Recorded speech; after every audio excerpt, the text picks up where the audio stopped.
Welcome back to the channel. I'm Wizzy, and today we've got an exciting update from Prince Harry and Meghan Markle's visit to Colombia. Let's get into the details of the second day, shall we?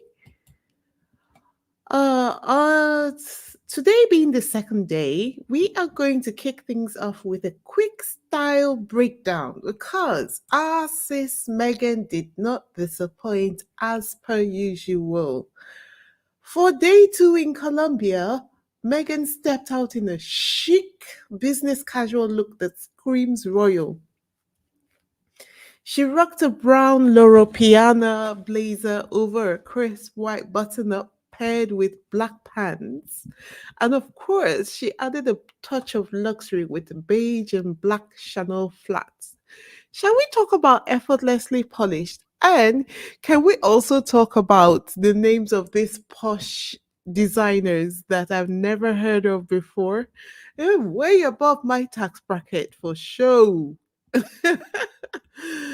Meanwhile, Prince Harry was all about the laid back summer vibe. He swapped his usual style for a light blue Luca Faloni shirt. I'm assuming that's a Colombian designer as well, right? Luca Faloni. Actually, should have checked that out. But it sounds like it would be a Colombian designer. Harry is doing fashion diplomacy. Who would have thought? Yeah, he's also wearing an olive green matte and bow pants and sandy shoes and a matching belt. Fashion girly. He's beginning to pick up his street cred on the fashion department. What do you guys think?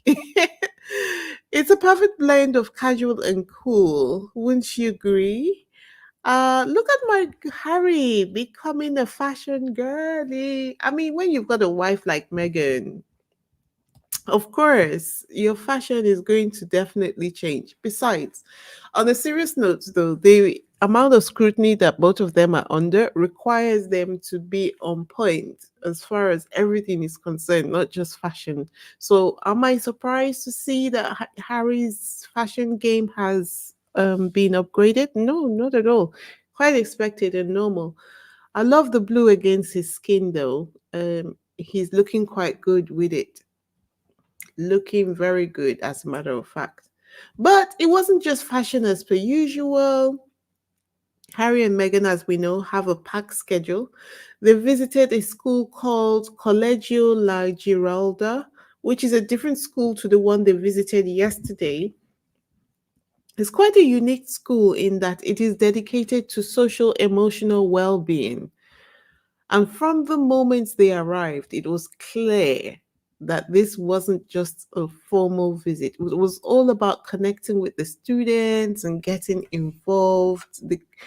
Harry and Meghan have charisma for days, so they were spreading it all around, and everyone was infected with their charisma.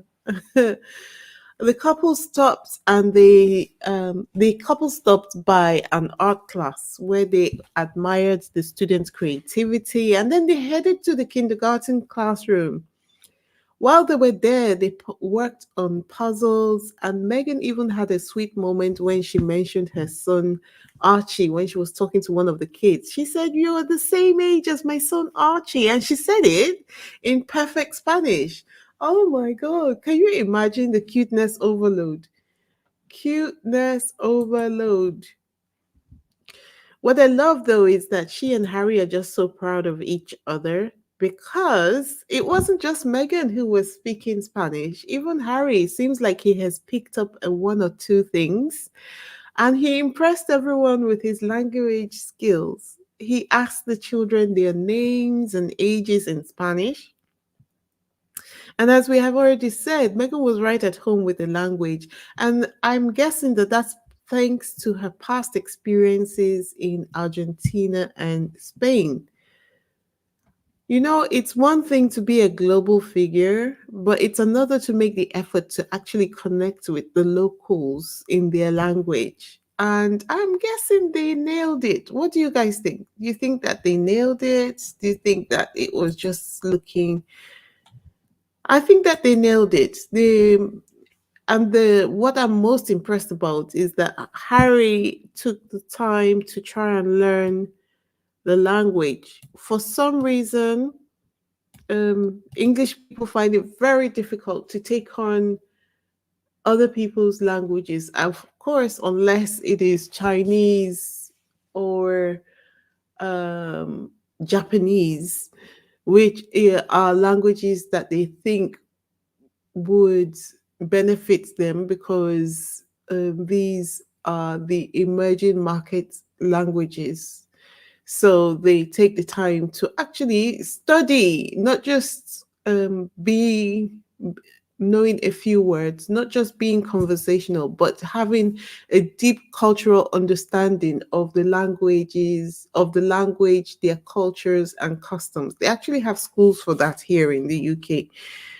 I mean, it's not just a basic language school, but a school that teaches the language and also adds in uh, teaching about the culture and customs of China, Japan, so that when they go over there to carry out their transactions, they're able to make sure that they don't offend their host nations. It's admirable. It's just so very transactional, so very cunning. Anyway, the royal couple didn't just stop there. They were treated to a vibrant cultural performance throughout the school. The students donned their Colombian dresses. Look how bright they are and look how innocent looking they are. Oh, to be this age again would be wonderful. It was a very colorful celebration of Colombian culture, and Harry and Meghan were all smiles, clearly enjoying the moment. And you see Meghan carrying that girl. She's such a mom. She's such a good mom as well. Um, Harry and Meghan also visited the school's social and emotional gym. This is the unique part of this particular school because it seems like there is an emphasis on mental, social, emotional well-being, even more than the academia part of it all. And I think that's the reason why they chose this school to go to.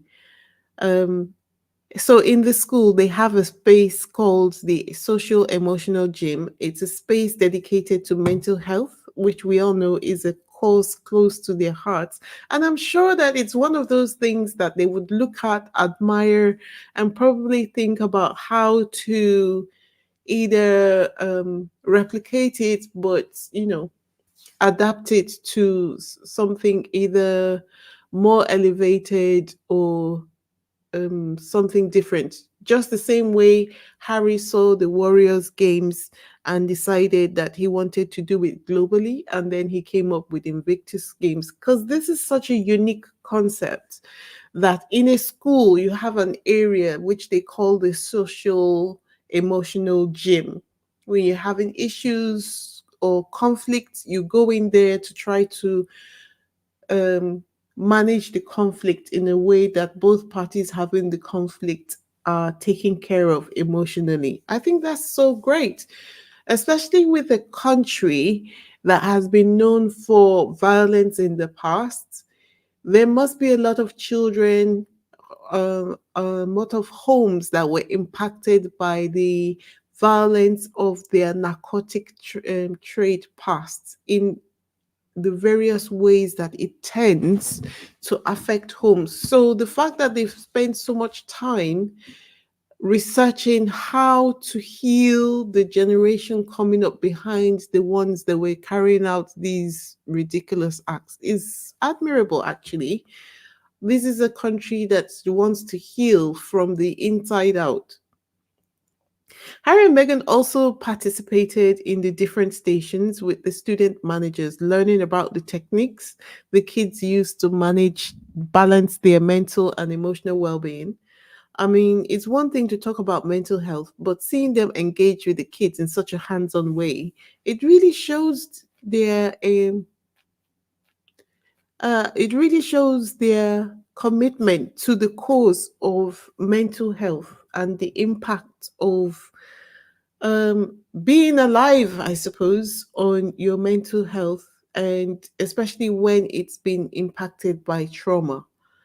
So I love that for them, that they got to go to this school. I'm sure it was a very unique experience for them. Before we continue, if this is your first time on this channel, please hit the subscribe button, the like button, and leave a comment or two in the comment section.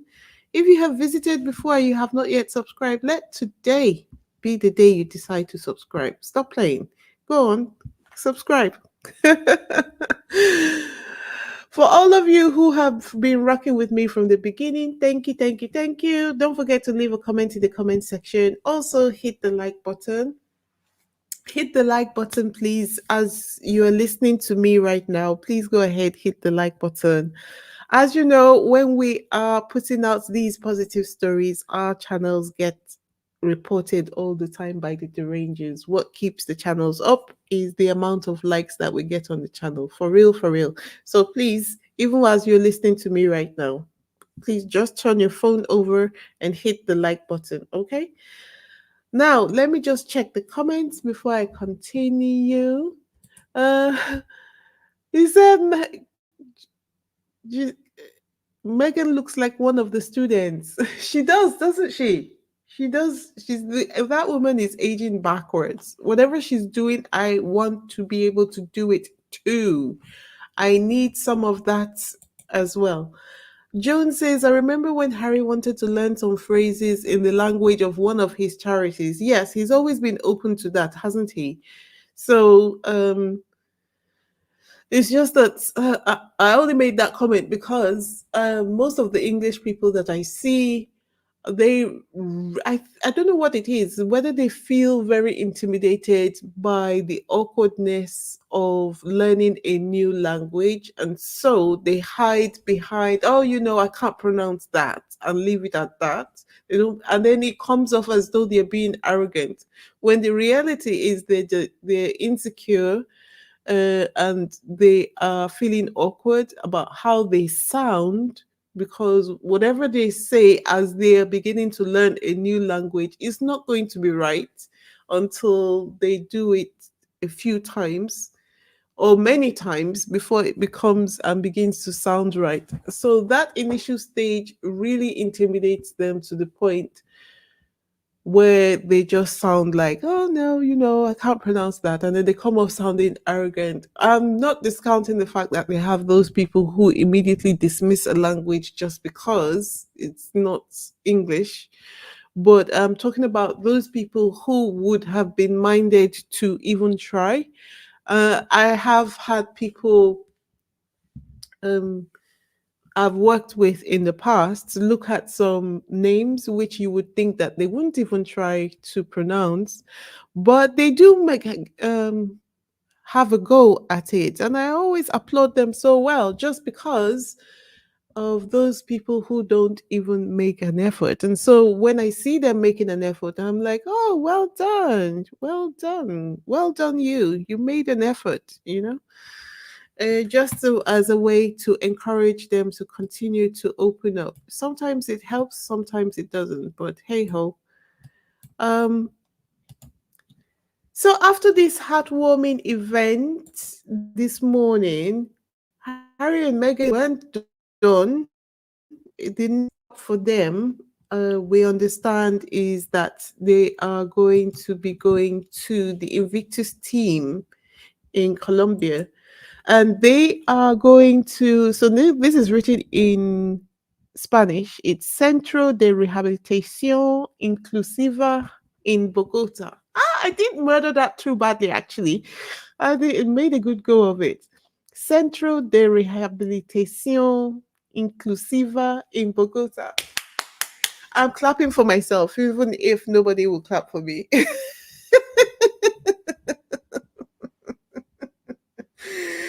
This is a big moment, especially since Colombia made its debut at the Invictus Games last year. Harry, as the founder of the Games, continues to show his unwavering support for veterans and service personnel through this incredible initiative. Love it.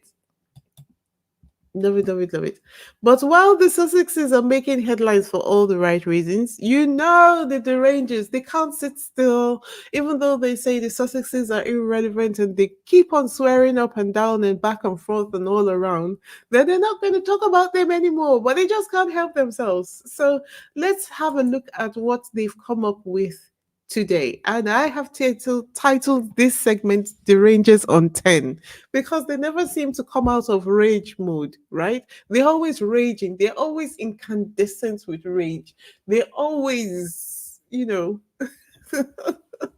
always look like they're going to have a heart attack and fall over with spite and dislike. Um, well, they're really upset, guys. They're really, really upset. And you might be asking me, what are they upset about this time? They are upset that Harry and Meghan are receiving the kind of protection that international dignitaries should be receiving, right? So let's look at the articles to see what they're talking about. I got this from the Telegraph, and it says the Duke and Duchess of Sussex are being protected by a ring of steel, they said. Ring of steel, as they continue their quasi royal tour of Colombia. Harry and Meghan are being protected alongside Francia Marquez, who has had threats against her life since becoming the country's first female vice president. A journalist accompanying the trio described the security presence as massive. We've seen 14 cars and police van convoys carrying the Sussexes through the streets of Bogota since they arrived this morning and have been on 4 engagements. So they couldn't help but, of course, throw shade towards the vice president when they said there's a bit of controversy with the vice president over the fact that she seems to travel everywhere by helicopter. But we should say that she has been subjected to several death threats and also several attempted assassinations. So you already know the reason why the woman is taking extra measures. So why do you mention the fact that she's taking helicopters and that she has such a huge security team? Anyway, they're trying to look for something to complain about, but since there's nothing, they're left with gnashing their teeth. Soon they will have no teeth left. Left. Next up, we have this article. Prince William will want to introduce his children to Africa soon, says Tusk Charity CEO. Guys, the argument about who owns Africa is back again. Do you guys remember when Prince Harry said in Spare that William was arguing over who owned Africa? It's ridiculous, but it's also funny. To be honest, these headlines don't even really bother me so much. And if this was all that there was, it wouldn't be a problem. It's not exactly positive, but it's not a problem. I'm going to give those I'm going to give you all a trigger warning because I just want to show you what the people who are writing worse are saying. Don't worry, it's just 3 slides. And as usual, the idea is just to let you, because I know that some of us bubble wrap ourselves, which is okay, it's fine. But what I find happens is because you limit what your exposure to what's happening outside of your bubble to just what you see, and then you begin to think that the issues with the Sussexes are over and it's all done and everything's fine. So this is my way of showing you exactly what the other people who are the derangers, the media, the toxic British media are saying. Okay, so we have 3 slides. This is the first one. Okay, so this one, look, can you imagine GB News calling Harry foolish? They don't have anything else to report, so now they are straight to abuse. This is what I'm talking about.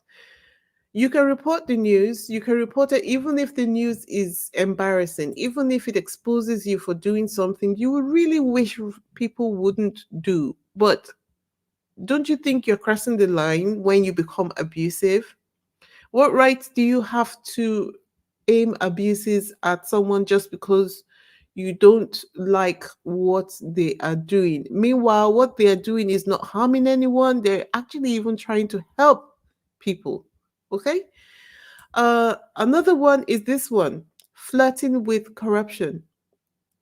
So, which corruption are they talking about that Harry is flirting with? His wife or the vice president of Colombia? Either way, it's an insult to both ladies, right?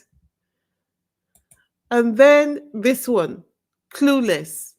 Look at them trying to make Harry look like, continue that narrative that Harry is a thick person and he doesn't have the ability to do great things. So they want to continue it on with these.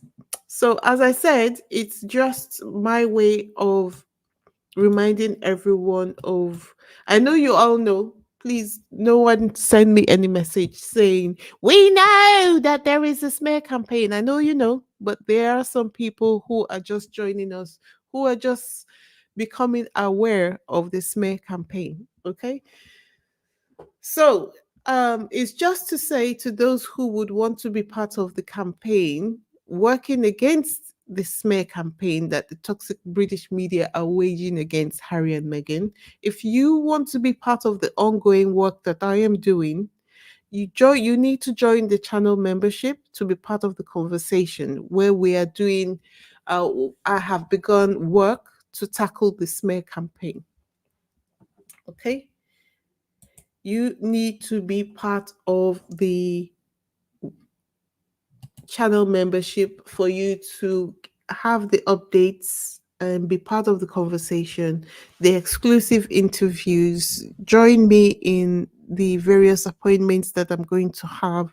Join me when I have interviews from other people who are close to the action, too close to the forefront, because that's where we're going. That's where this channel is going. We're not just going to be reporting third hand or fifth hand news at some point. At some point, we're going to be at the forefront, and in order for us to be able to do that, we need people to join the channel membership. Actually, I was just looking at a comment on Twitter the other day, and someone was saying, we're always getting our news from third hand, fourth hand parties. Like now, it's Harper's Bazaar on the ground, but the Sussex squad themselves should have their own media team at this point. What do you say, guys? Do you agree? I kind of agree. We are big boys and big girls. We should be able to have our own media source that can give us the news directly instead of us getting the news from Harper's Bazaar or whoever. And I think that that's one of the things that I would like to work towards for this channel. Be able to assemble a media team on ground whenever the Sussexes are having anything, have someone who is reporting, doing the video, and doing the writing of the stories. But we'll get there one step at a time, sweet Jesus. One step at a time, sweet Jesus. Anyway, after I have croaked your ears with my lovely voice, there you have it for this video. I would only prompt you guys, don't fall for the outrage reporting this week. Just ignore it and do something positive instead. That's a wrap for today's video. Until next time, this is Wheezy saying goodbye. Or should I say hasta luego? I too am trying to pick up some Spanish. I'm trying to pick up some Spanish. So, because you never know, I might go to Colombia. Harry and Meghan, it looks like, from all the indication, this visit is the first of many visits that are going to be happening with Colombia, because this visit is going to be preceding the ministerial conference, which is happening in November. And there is every likelihood that Harry and Meghan will attend that one as well. It is very likely that they will also attend that visit. But And this one was just an introductory visit to the place ahead, perhaps, of their trip to um, you know how they do, they try to line things up in an efficient way because they have many engagements, and Canada is coming up quicker than we can imagine. Do you know we are already in August? We've got August, September, October, November, December, January, and Canada is coming up in February. So yeah, let's see how it works out. Anyway, guys, that's all I have for this video. Don't forget to subscribe, join the channel membership, follow me on Instagram because we're going places. Don't say I didn't tell you and you miss out on all the tea. I am busy trying to talk to everyone, and I will be sharing whatever I get with my people. All right, let's make this mission count because together we are unstoppable. All right, everyone. Bye now. Bye.